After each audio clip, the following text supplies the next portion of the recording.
Episode 52. Not waving but drowning. Stevie Smith poem. Well, today I'm wearing what must be the most beautiful jumper ever. It's of the great wave at Kanagwa, one of which was 36 woodcuts made by Kazushika Hokusai in the 1830s.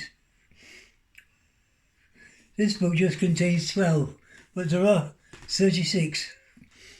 I fell in love with this kind of art in the 1970s. It's called ukiyo-e, which means floating world. And I was very privileged when I was doing my doctoral thesis to have access to the British Library. And then I got access to the manuscript room. And for one whole day, I had in my hands, with gloves on, all 36 views of Mount Fuji, the original woodcut from 1835.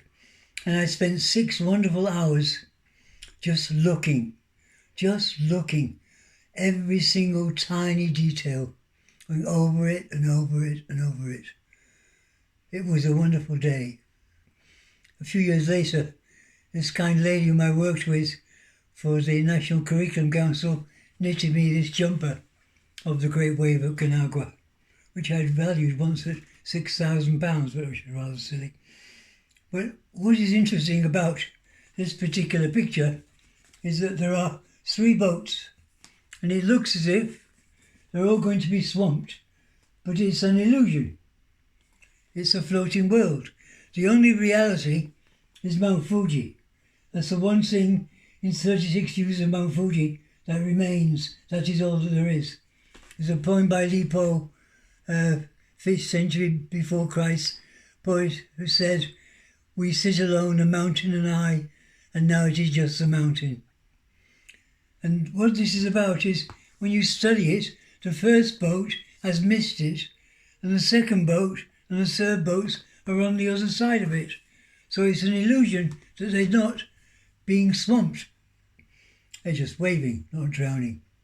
But there's a lovely story, which I know of, hundreds of years old, which there was a man who was gathering up his harvest in his rice field high up in the hills above the village where he lived. And from a long distance he could see that there was a tsunami heading their way, and all the people in the village would be killed, swamped by the tsunami. So what he did, counterintuitive, but full of loving kindness, he set fire to his rice crop.